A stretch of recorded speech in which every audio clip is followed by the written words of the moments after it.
Hello and welcome to another Raggy's Beers, Wines and Spirits review. Tonight on Bonfire Night I'm going to review a beer I picked up from, I think it was either B&M or Home Bargains. Mordue Workie Ticket. Mordue Brewery Workie Ticket. So, bit of a strange name to it. So it's 4.5% and the original Mordue Brewery was situated on Walt's End Village Green and run by Joseph Mordue, a brewer of distinction in the 19th century. Yeah, that's one there. So, Mordue Ticket is a tasty, complex beer. Do you know they make the writing so damn small? Just going to get my phone out and light it up a bit so I can read it. I can read small writing, but that's it. So, Workie Ticket is a tasty, complex beer with malt and hops throughout, and a long, satisfying bitter finish. Well worthy of the titles Champion Beer of Britain 1997. Wow. And Gold Medal Best Bitter Award 2013. So it's a dark colour and quite a bitter beer. So it just goes to show you, something that you look at, you think, I've never heard of that brand. And yet it's a Champion Beer of Britain, so.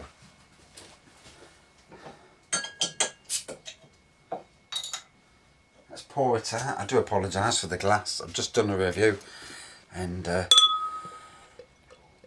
wasn't going back up to the arse because it's getting a bit cool.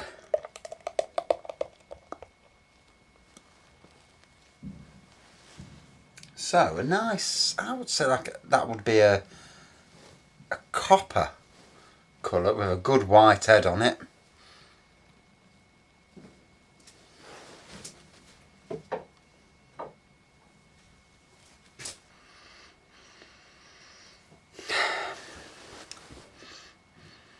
Apart from malt, I'm getting no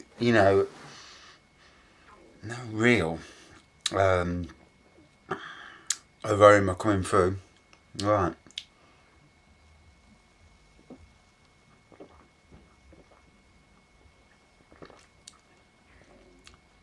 Oh, it's got a nice taste to it. I'll have a look on the internet just to see if there's any reviews of it. I dare say if it's a Champion Beer of Britain, it should be some. Mordue, what's it called? Workie Ticket. There we go, yeah. And on ratebeer.com, 163 reviews. So this is where I love going to the likes of Home Bargains and B&M. You've got to be going every other week or every week if you can. But they have, the beers are so random that they have. And yeah, sometimes you're paying full price, and sometimes if you're lucky, they bought some pallets where, they've got it at a cheap price. So it's made in North Shields in England. Style is bitter, brewed obviously by Mordue.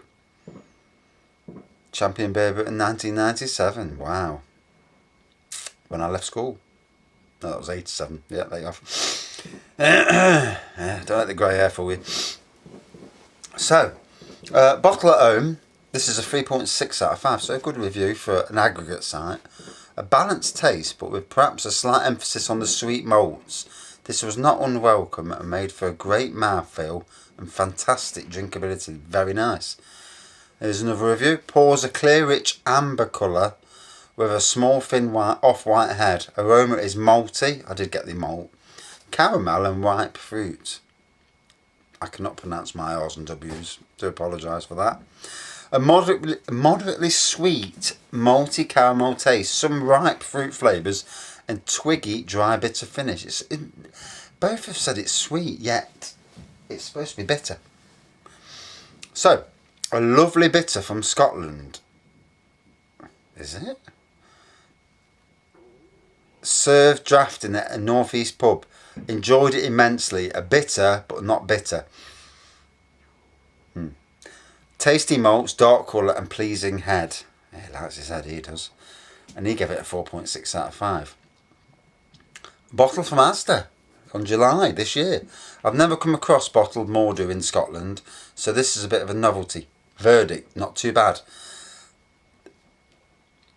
The further down the bottle, the better it seems. Rich mouthfeel for the ABV with a thin finish. I bet the tap version is very good.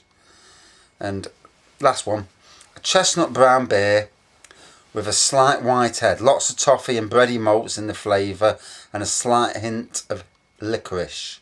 Moderate bitterness with some red berry fruitiness, a hint of lemon peel. Very drinkable bitter. It's amazing what people can get. You know, obviously everyone's got their own, you know, we all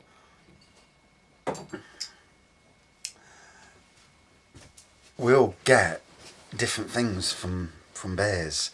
I mean, I was on a wine tasting course, and this was the first time that you're made to try and work out what was in the flavour, and that's why he did it. You put some in your mouth and you suck it through your teeth, which blows the flavour massively.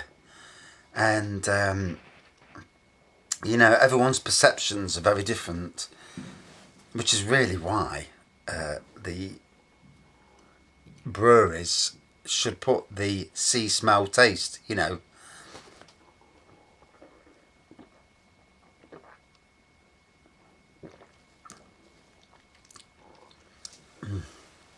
Definite malts. There is a hint of sweetness there, you know. Definite caramel.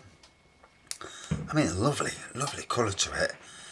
Yeah, probably is more chestnut brown now than it is copper. But yeah, really nice.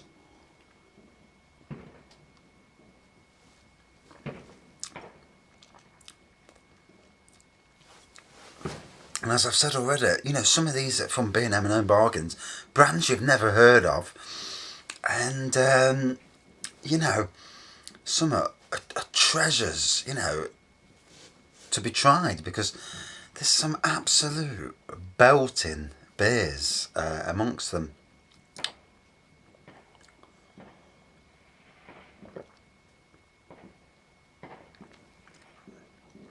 Oh, really nice bitterness, a malty bitterness coming through and lasting as well, you know, on the palate.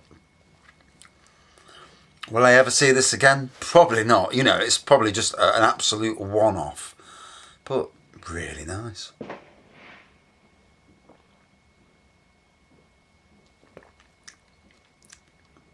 It's funny. We went to this cake festival the other day, Cake International at Birmingham NEC, and on the way back, wife says, "Oh, look, we should have a meal." So we had a meal. I had a nice T-bone steak. It was delicious as well, and I had Hobgoblin Gold with it, an off cask. You know, it was absolutely stunning. So, you know, the cask versions.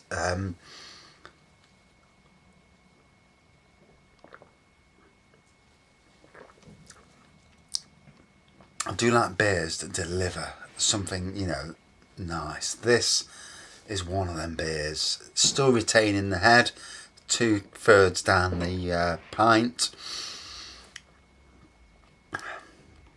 Nice bit of quality. And obviously it was a champion beer of Britain. You don't be a champion beer if it's not a decent beer. Never mind what the sales on the supermarkets tell you.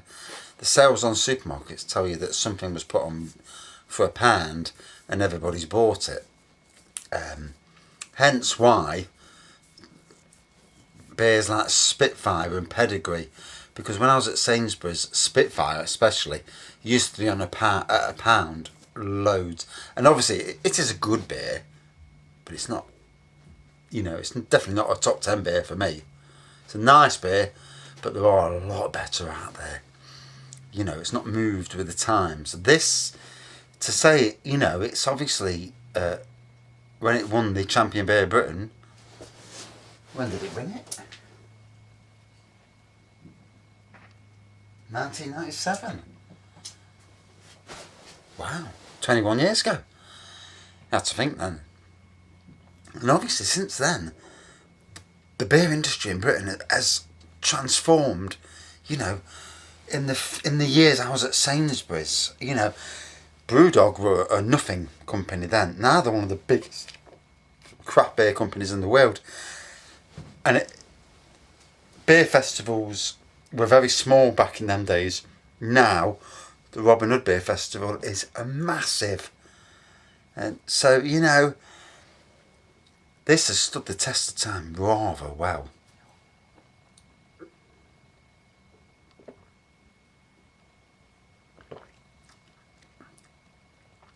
Oh, it's a nice bit of quality, that is. Still retaining in the head, even though, you know, you're coming to the end. And even though this is a Stella Cedar glass, so it has got the widgets in the bottom. Can't see if it's still carbonating or lacing, but yeah, really nice.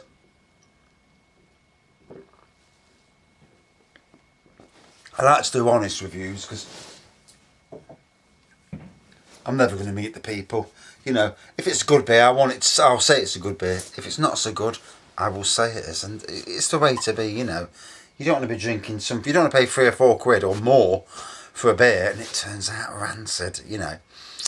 So, out of 5. That was a damn nice beer, you know. So, out of 5, I'm going to give that a 4.6. It had flavours in there, complex flavours that even I couldn't distinguish. And the taste of it was absolutely bang on.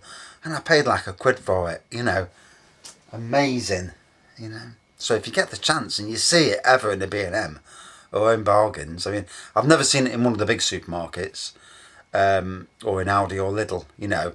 So it's definitely something that just appeared. But yeah, fantastic. And on cask, wow. Thanks for watching. See you soon.